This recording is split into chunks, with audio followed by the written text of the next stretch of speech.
Welcome back to a G-rated Tie Night Guy.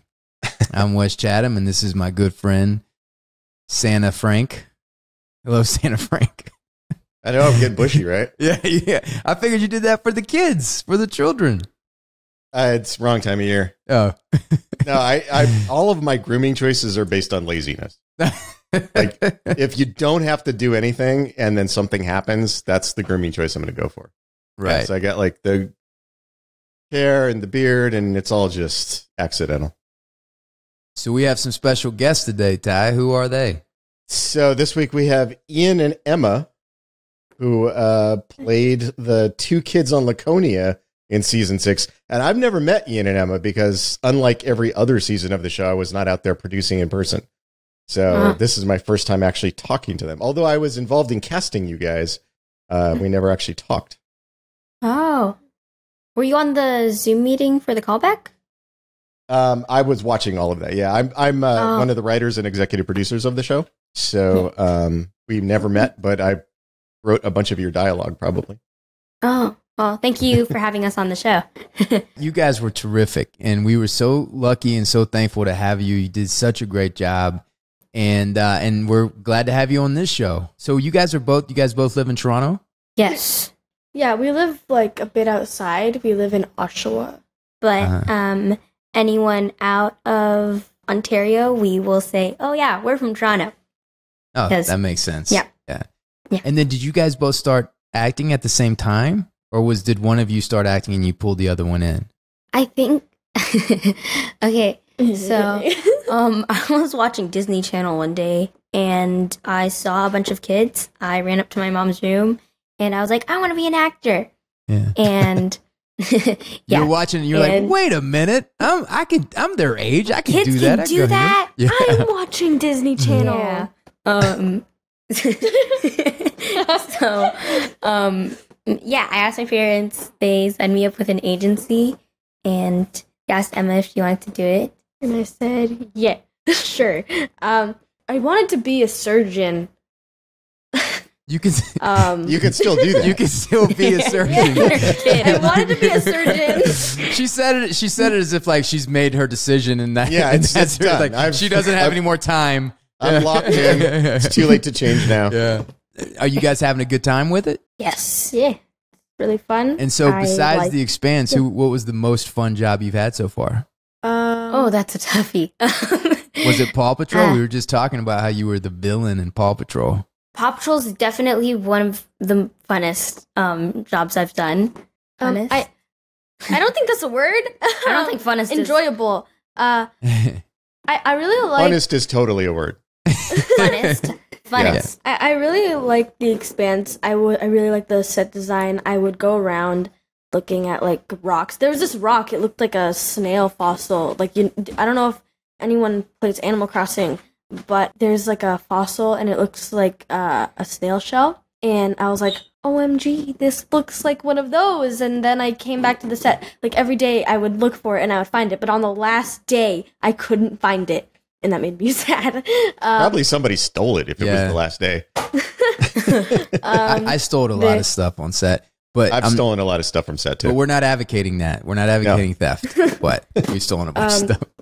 There was also like the green puppet dog. Yeah. Mm. Yeah, I think that was in place as the dog. I named it Gertrude. And why'd you name it Gertrude after? I don't know. I just really. Why not is the question. I really wanted. Like I was thinking of like Jared or Derek. I don't know. That's interesting though. So you were acting with a puppet. It was this green puppet that was going to be turned into something else. Did your parents let you watch the show after it came out? When the episodes you were in? Yeah. Okay, so you saw what the creature actually wound up looking like. Is that at all what you imagined when you were acting with the puppet? What I imagined, I didn't think it would have like 4 lips. I didn't think it would have a gummy smile, and I didn't think it says on the script that it has like no teeth. Oh.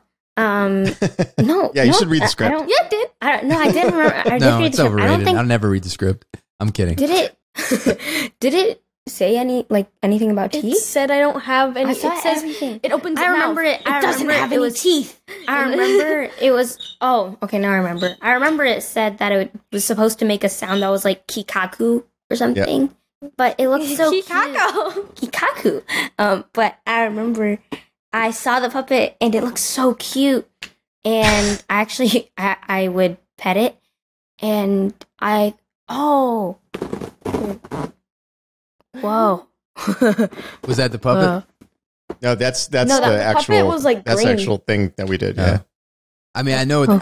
I know that was the actual mold of it, but I mean, that obviously wasn't the one that. Wes has never watched the show that he was on. Yeah. So he What doesn't know show is anything this that's that we're talking about? Right? I thought we were talking about Paw Patrol.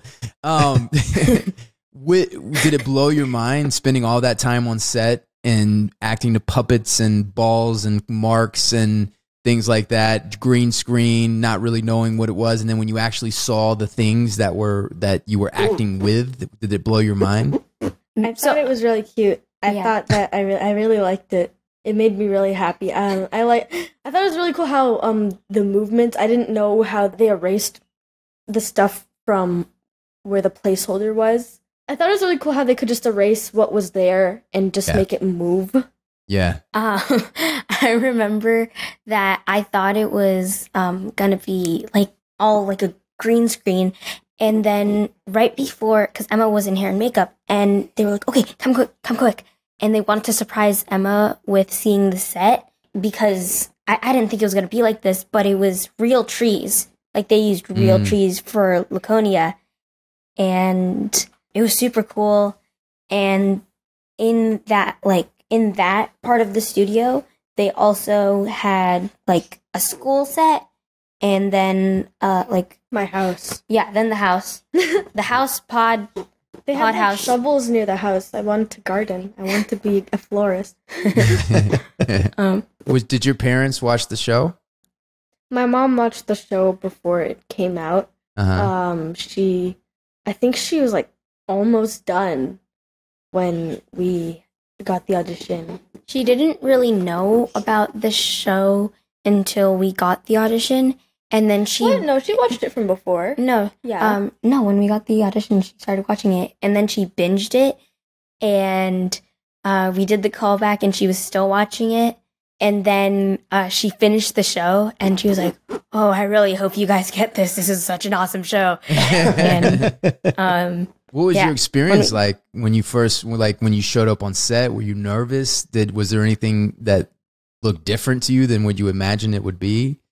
I saw the water and I got very happy. Like I would go into the forest where I killed a sunbird, and I saw that there was like all the trees and the like light that looked like the sun, and the water and the rocks, and it made me very happy.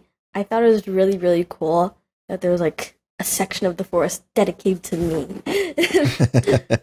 Yeah, Ty, they took real trees, right? They were clearing out somewhere in Toronto, and they were clearing out for development. Manny found a way to get those trees, and they planted a real forest on set. It was real trees, real bark, real limbs, and everything on there. there was sap. I think sap got on my costume a few times. I loved it. Yeah, I remember while I was doing the callback, they asked, by the way, there's some stunt things involved with this character, so, like, do you do gymnastics or any sports or any martial arts? Says a flip cutely. Yeah, I, like, did a cartwheel and then a roundhouse kick, and That's not gymnastics. And I was wondering what they were gonna do with my character that involved stunts, and it was totally different from what I expected them to do. The stunt was, like, the dad having to cut my hand. Mm-hmm. Yeah. And that was super cool because we had to do a lot of testing for that the same night we did the camera test for my makeup. And I also needed to learn how to walk like someone that was reanimated. Yeah. Yeah. So let me ask you that. So obviously you're fairly new to your career, being as young as you are. Is this the first time you got killed for camera? Is this your first fatality on screen? Nope. Wow. People just started right out killing you off, huh? Yeah. After Expanse, there was a lot of times that I was injured. I was actually hit by another vehicle after the Expanse. How many? In a show. What does it say that in our culture today, where this sweet-faced kids already had multiple casualties? Multiple casualties. Yeah. in entertainment. Yeah. You don't want to get typecast as kid who gets run over by car. Yeah. At one point, like I forgot when it was, but at one point, I overheard a conversation with my mom and my dad, and I was like, "Is our son getting typecast for the dead kid?" Because like so many parts that I was getting was a kid that was getting really injured or just dying, and. Whoops. Yeah. Well, this had to be your. So this might not have been your first death scene in a show, but it had to be your first zombie scene. It had to be my first. Yes. Yeah. Did you have fun doing that? Yes, it was super fun, and with like the proto-molecule like little face bits, it was really fun. And also there were like some like the scar. They had to apply a scar on my hand. I also had to learn how to walk. I had to learn how to walk like a zombie. And I was about to say, you should probably already have known how to walk, but walk like a zombie, that makes sense. But also on the scene where you see me on the couch and like I'm like they're dead and my eyes are open, but I'm like bloody. Yeah, that was really fun, but it was very sticky. But I was bloody and I didn't realize this, but my leg was turned, like I was able to turn my leg inside out and I didn't even realize it. So a lot of people, like a lot of my relatives who watched the show were like, "How'd you do that with your leg?" And I showed them and they were like, "Ew." But well, you made a convincing dead kid who got ran over by a car. That's why you keep getting those jobs. That's people see that tape and they're like, "We got to get that kid. He's the best." It was very hard to stay dead though, because I was trying my best not to be sad because beside me, like it was on a rig and like it's Kara. Then they pull away and see the mom crying, and then they raise up and you see my dead body, and I had to stay there. And the mom's crying, then Emma starts crying. My my dad is crying. Fake dad. My fake dad. My dad is crying. And the person that plays my best friend in the show is my best friend in real life. His name's Roman Pacino, and he played Santiago. Oh, really? I didn't know you guys were friends. That's cool. I was so excited when I saw him on the call sheet. I was like, "Roman!" And every lunch we would just eat lunch together, like each day that he was there. But like he's really sad, and that was actually one of his first like emotional scenes. And he's there, and I have to kind of have my eyes open, but look lifeless and not move and not have any emotion. And I'm trying not to be sad, and it was very complicated. So your sister and your best friend are crying next to you, and that made you feel sad too. It made me feel very sad. And when we finished the scene, I just like gave them a big hug. Yeah. Ty, where did the idea for this whole storyline? Where did it come from? Okay, so this is going to get probably a little deeper, but the idea was Daniel and I, my writing partner Daniel Abraham, he and I were talking about the experience of being the first generation of immigrants who are born in a new country. I had for a long time worked at a Chinese company where most of the people I worked with were first generation born in America Chinese. But their parents had all come from China. So their parents' experience of what America was and their experience of what America was very different, because it's a huge difference being immigrating or being born there. And so we're having that conversation, and the idea of that's going to be a very similar situation to what these kids on Laconia are experiencing, because their parents all were born on Mars or Earth or one of those places, and that's their experience. But now these kids are being born on this alien planet, but to them it's not alien. It's just home. This is just where they live. So people watching the show see like these weird alien animals show up, and they're freaking, oh yeah, I got to run away. That's probably dangerous or whatever. And the parents are having that same reaction. But to the kids who are born there, that's just the stuff that lives there. That's like running into a cat in your neighborhood. You're not scared, right? It's just a cat. Yeah. I run away so from that difference in experience was really interesting to us. That to the kids, none of this stuff is weird because they don't have any other frame of reference. But to the parents, everything is weird and scary. And just kind of illustrating the difference in the experience of this new place from those two generations. That's really kind of where it first came from. Yeah, Emma, you run off the dogs, right? In the beginning, don't you run them off? No, she wants to be their friend. Oh, okay. Yeah. In the book, does she run them off? Like when they first? I don't think so. I remember, like Ty said, I don't watch the shows. Yeah, he doesn't watch the shows. I thought somebody ran somebody off, and then I was thinking, like if you were somebody that was born and raised on Earth and you saw those dogs, either you're running or you're running them off. But somebody that grew up there, you saw it and you wanted to befriend it. There is the scene where Emma is burying the dead bird, and then the dog comes and takes it. That's and right. She chases it because she doesn't want it to take the bird. Yeah. But yeah, so that's where the sort of central idea came from. Plus, there was a thing that we were planning to do with some other characters in the series, similar to what happens to Ian's character, and so it was just a nice way to be able to like foreshadow these later events by using the kids and their experience on the planet. One thing I'm curious about is what is you guys' process? So when you get the job and you get the script, how do you start working from there? Do your parents help you? Do you guys run lines with each other? Do you start to break down the script together? What we usually do, what our process is that we get the script, we read it on the email first. That's usually what happens. We read it on the email. We print it, and then we highlight it. We read it over a couple times. We do W5. Sometimes we do W5. And can you go? Oh, yeah. So we we read the breakdown, the storyline. I also research, because they'll have the director, casting director, and producer, and I'll look those people up. Look at the pro here. Yeah, to see if I worked with them before. Yeah, and W5, which is really just getting to know your character and their relationships. Like, who is this person, the character, or just the people around him? What is happening in the scene? Where is it happening? When? What time of day? Or maybe even the time period, and why? What is this person's motive? What is their goal in the scene? What are the stakes? There's also a how, how will this person get? And then we memorize a lot of auditions. We will memorize with each other. We'll run the lines with each other. Yeah. That is really impressive. That is way more prep than Wes has ever done for a part. Who, what, when, where, and why, how. Where did you guys learn this?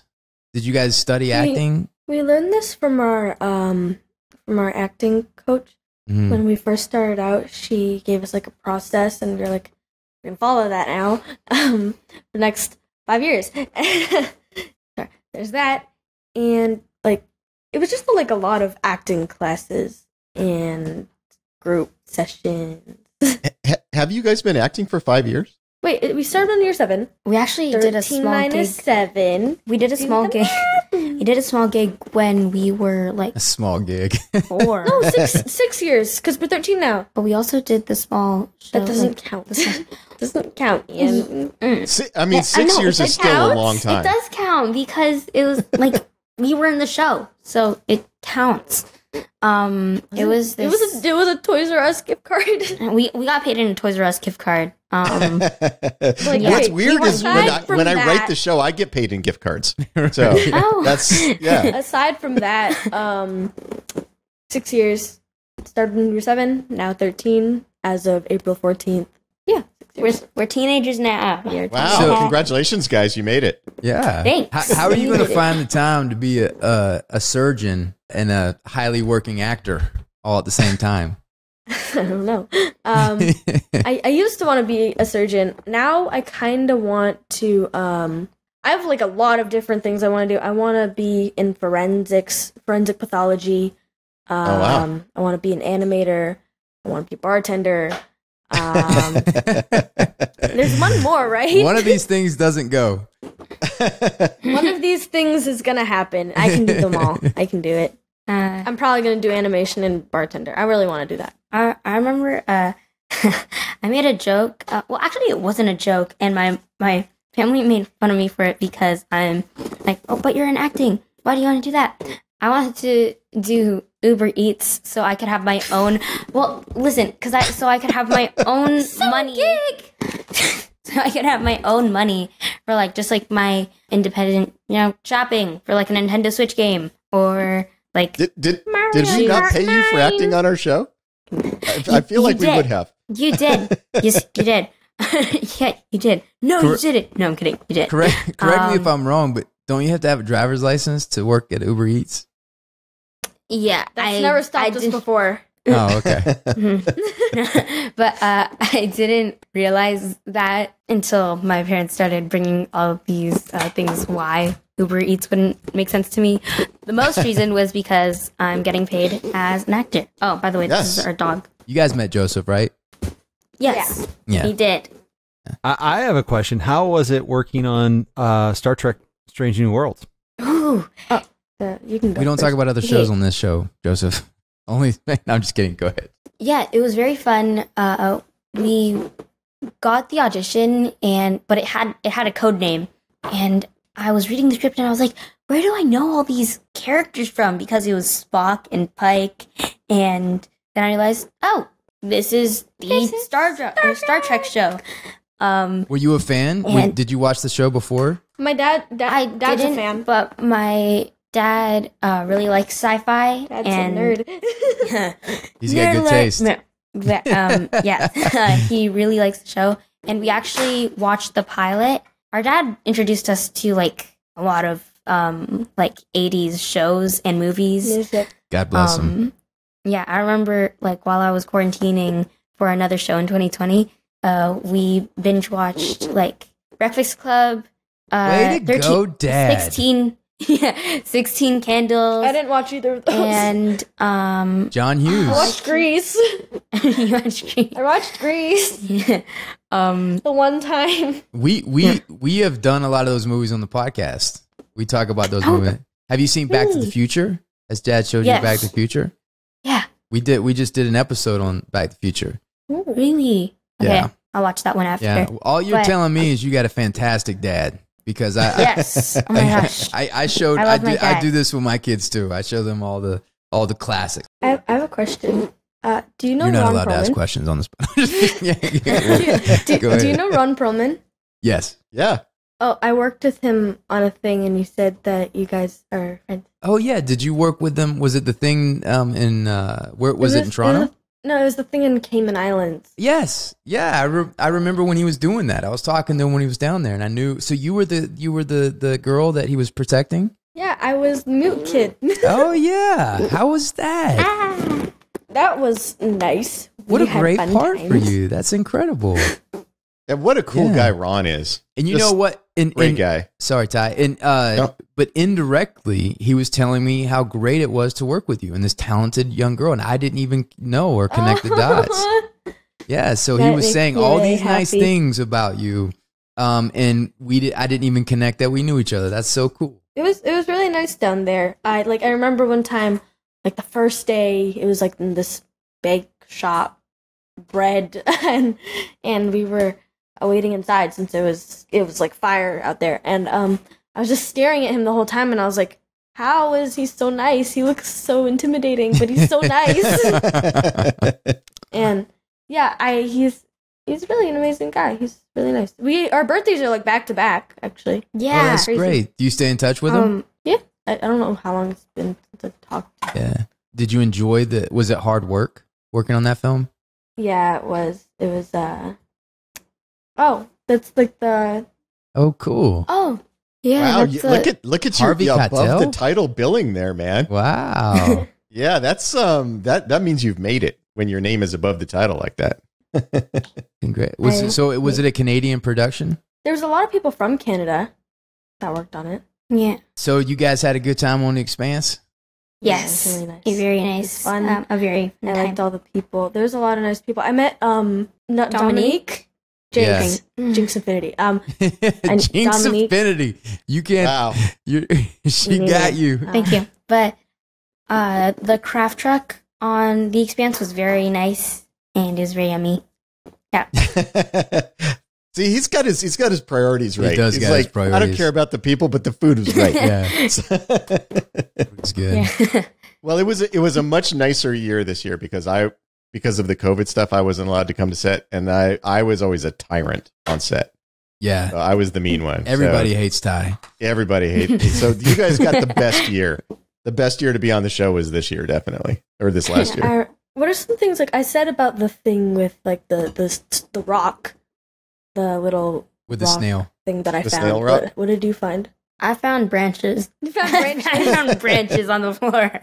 That's what I took home. Oh, I took home a branch. There was a meme that someone made of like my parents took a picture of me in the bushes, and I was like staring at people, and someone made a meme about that, and it said, "Hi, do you want to see my dogs?" It was funny. Did they let you keep the little dead bird puppet? The little dead bird? No, no, Should have asked for it.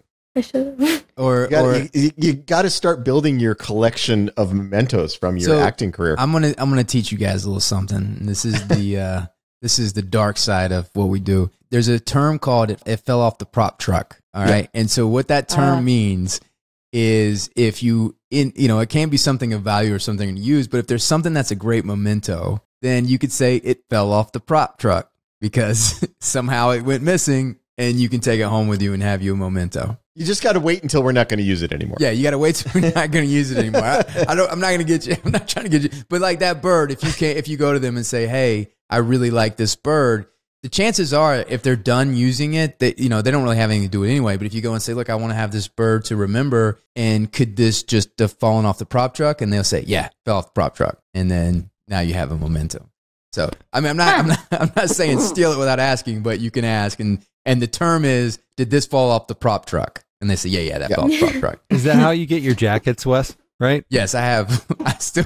What's funny is like he just keeps all of his wardrobe. What's funny is like if I see somebody out in town like during the winter and I'll be wearing the jackets because I don't shop for. I take my wardrobe. That's my clothes. And if somebody sees me and is like, hey, I love your show, and we start talking, I go, "Wait a minute, were you wearing that jacket in the show?" and I'm like, "Yeah, it's my only jacket, man." Like, and they did such a good job with jackets, so they're like, "Oh, they kind of walk away and like, that's kind of weird. He just dresses like his character when he's not wearing." But it's a warm. Do you ever wear the green Amos jumpsuit around town? No, one with the bullet holes and blood stains. No. It's got to be practical wear. It's got to be practical wear to do it. But you guys both are going to have monster careers. I'm so impressed with what pros you are at such an early age, and I know, Emma, you're going to be a bartender and a surgeon and all that stuff. And I'm just really impressed to get to know you now and see all that stuff. But thank you so much for coming and working on this show with us. You guys did such a good job. And we're just really appreciative of you guys. Thanks for having us on the show. Yeah, thanks for having us. It was super nice to be on the show. It was really nice to meet you guys. Nice to meet you. Nice to meet you, Ty.